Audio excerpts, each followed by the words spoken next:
kita mengkritik Islam dan mengekspos Quran dan siapa itu nabimu. Ya, itu adalah tujuan nomor 1 daripada Al-Hayat Indonesia, untuk critiquing semua ajaran-ajaran Islam, mengekspos siapa itu nabimu, dan mengekspos isi Quran. Nah, sekarang mengapa Al-Hayat Indonesia berdiri? Karena saya selama belasan tahun menjadi Kristen. Waktu agak belum. Ya, sorry, dulu. Ya, ini channel saya, jadi Anda saya mute dulu. Selama belasan tahun, ya, saya menjadi Kristen, saya tidak pernah mendengar satupun di dalam gereja pastor berbicara mengenai Quranmu dan sebagainya. Tetapi ketika saya melihat bahwa Quran Anda itu 90% berisi Alkitab kita, mencuplik-cuplik cerita-cerita dan kisah-kisah tetapi diputar balik. Ya, saya mempelajari Quran, ternyata kisah-kisahnya itu bohong semua. Dibutarin Isa Al-Masih ini keponakan Musa dan Harun, disalibkan pada zaman Firaun. Itu adalah ahistori, ya, sesuatu yang tidak sesuai dengan sejarah. Tetapi Anda mengklaim bahkan menuduh kekristenan dengan konsep ketuhanan kami. Ya, jadi itu tidak benar. Jadi Quran ini menyerang mental iman Kristen. Yang diserang Quran 3. Pertama, dia menyatakan Yesus bukan Tuhan dan bukan anak Allah. Tapi menyebut Isa itu Al-Masih, padahal Al-Masih itu anak Allah, Pak. Jadi kalau Anda menggelari Isa dengan memanggil Isa dengan Al-Masih, Al-Masih itu anak Allah. Ya, jadi ini satu kontradiksi. Yang kedua, dia membantah mati bagi dosa-dosa kita. Padahal itu adalah misi, itu center dari pemberitaan Injil. Injil itu artinya kabar baik. Kabar baik ada seorang yang akan menjadi penebus bagi dosa-dosa kita.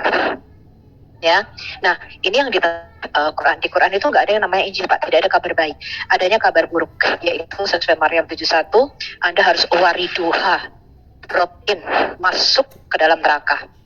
Ya, nah, Anda menentang Injil yang asli ini. Ketiga, yang Anda tentang kebangkitan Yesus. Kebangkitan Yesus ini adalah inti dari iman Kristen. Tanpa kebangkitan Yesus, maka gereja tidak ada. Ya, jadi yang diserang 3 ini fundamental: ketuhanan Yesus, kematian Yesus, dan kebangkitan Yesus. Kamu boleh percaya tuh, ya, Isa itu nabi, manusia yang baik dan sebagainya. Tapi kamu mendegradasi arti Al-Masih. Al-Masih ini anak Allah, Pak. Ya, jadi kalau kamu menyebut Isa, jangan disebut Al-Masih. Ya, karena itu penghinaan dan penistaan bagi agamamu. Ya, kamu jangan lagi menyebut Al-Masih, karena Al-Masih itu artinya anak Allah. Ya, itu gelar untuk sang anak Allah. Ya, jadi Anda sarankan dihapus kata Al-Masih. Jangan pakai Al-Masih. Anda mengatakan Isa itu Masih, kemudian Anda mengatakan dia bukan anak Allah, itu penistaan bagi agamamu sendiri. Ya, karena di dalam Alkitab Al-Masih hanya bukan bagi sang anak Allah. Yang kedua, jangan lagi mengkait-kaitkan imanmu tapi pada zaman Musa dan Harun. Ya, Isa itu dibunuh pada zaman Firaun. Keponakan Musa dan Harun, kakeknya namanya Imron.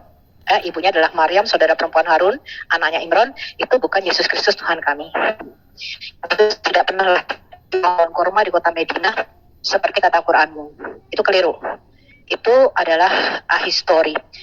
Contoh lain adalah kamu mengatakan orang Samaria membuat anak lembu emas zaman Musa. Orang Samaria itu baru ada 700 tahun setelah Musa mati.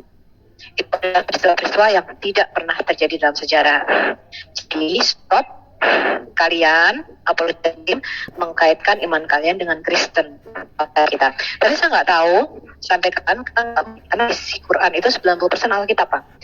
Kalau diambil semua cerita-cerita dari Alkitab, dan kamu buka Quran itu 1%. Ya, jadi kalau sudah tentang Abraham, Ishak, Ismail, Yusuf, terutama Yusuf, ya, Yusuf itu orang Israel, diambil dari Quranmu, maka isi Quranmu yang sekarang itu tinggal puisi, tinggal sajak-sajak bersyair, cuma tinggal 1%.